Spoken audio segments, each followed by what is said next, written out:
Religion का option आया होगा, आपने कहीं हिंदू फील किया होगा अपने आप को? क्या हिंदू, अब मेरे विद्वान बैठे हैं, सनातन धर्म के विद्वान है, सनातन धर्म तो है, लेकिन हिंदू शब्द कब आया? क्या लेना देना है आपका सनातन धर्म से? तेरा तो गेम बजाना पड़े। बृहस्पति आगम में लिखा हिमालय समारंभ यावत बिंदु सरोवरम तद्देव निर्मितम देशम हिंदुस्तानम प्रचक्षते। मुझे बोला कि हम जय श्री राम गुस्से से बोलते हैं, अगर गुस्से से बोल लेते ना बैठे नहीं होते यहाँ। चलो भाई, आप जवाब दे रहे थे कि रिलीजियस विश्वास, रिलीजियस मेरा विश्वास है, स्वामी जी को आप दे रहे हैं जवाब। जब आप ये बताइए, इस्लाम तो कोई धर्म ही नहीं है, मजहब है, पंथ है, जबरदस्ती थोपा जा रहा है। मैं चुनौती से कह रहा हूं, आप बता दीजिए इस्लाम अगर धर्म हो, मैं बाहर चला जाऊंगा। जी बताइए आप। ठीक है, ओके शराब का जवाब होगा। पहली बात आप लोगों से ले रहा हूं। अभी आपने ग्रेजुएशन तो किया होगा ना, उसमें सवाल सुन, जब रिलीजन का ऑप्शन आया होगा, आपने कहीं हिंदू फील किया होगा अपने आप को?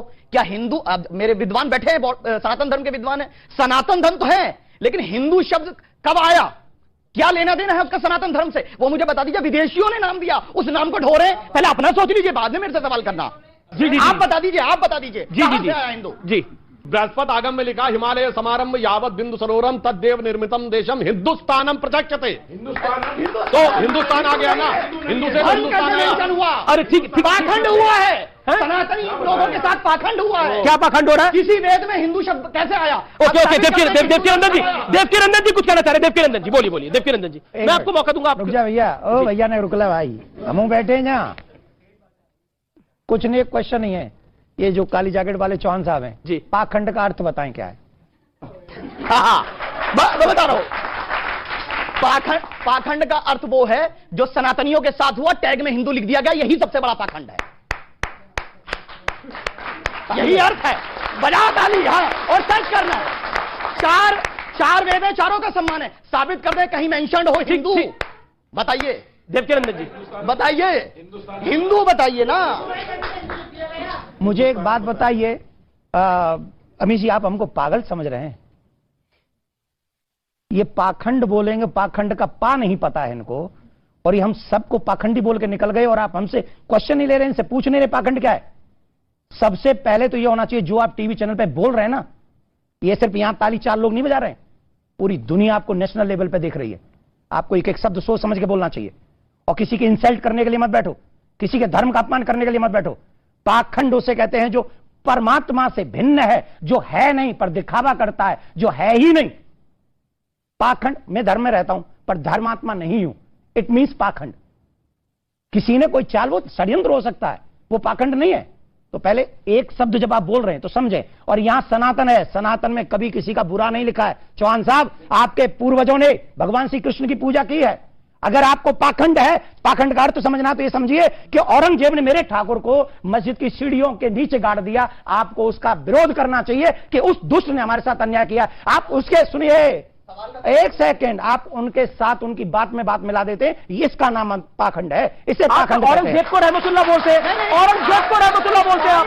जी, सवाल, बड़ा सारे सवाल है। चौहान साहब ने बिना सोचे समझे बोला कि हम जय श्री राम गुस्से से बोलते हैं, अगर गुस्से से बोल लेते ना बैठे नहीं होते यहाँ पे।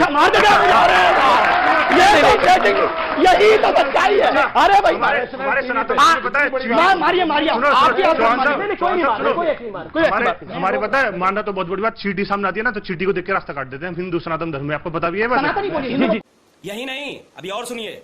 मूल वाल्मीकि रामायण की जो कहानी है, उस पर किसी को आपत्ति नहीं है। मूल वाल्मीकि रामायण में किसी जाति को नीच नहीं बताया गया है, किसी के प्रति घृणा नहीं है, नारी का अपमान नहीं है। रामचरितमानस में भी नहीं है।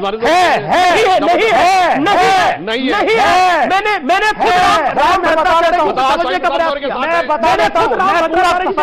मेरी पार्टी साथ है जी। आपने बोला रामचरितमानस में लिखा जय वर्णाधम तेल कुम्हारा, ये जो वर्णाधम जो नीच हैं, तेली और कुम्हार को नीच कहा है। ये आपके मोदी जी क्या है? रामचरितमानस मोदी जी क्या है? कौन? तुलसीदास के अनुसार नीच है। अरे लिखा है, और इस समय तो नहीं लिखा, नहीं, उसका मतलब नहीं। आगे क्या है? उन्होंने कहा भाई, आगे पंक्ति बताओ, आगे पंक्ति बताओ। क्या आप बोलिए, आपको पढ़ा है तो बोलिए, पढ़ा है तो बोलो ना। नहीं पता, अब मैं बताता हूं आगे की लाइन क्या है। उन्होंने कहा मुई नारी ग्रह संपत्ति नासी, मूड मुड़ाए भय सन्यासी। ये इस संदर्भ में लिखा गया है कि जो लोग सांसारिक संदर्भों में रहते हैं वो संन्यास तब ग्रहण करते हैं जिस समय या तो उनकी स्त्री की मृत्यु हो जाए या उनकी संपत्ति नष्ट हो जाए। पता नहीं है, फालतू में आके बोलने लगते हैं। आगे पूरा पता है, कंफ्यूज कर रहे हैं आप। आपके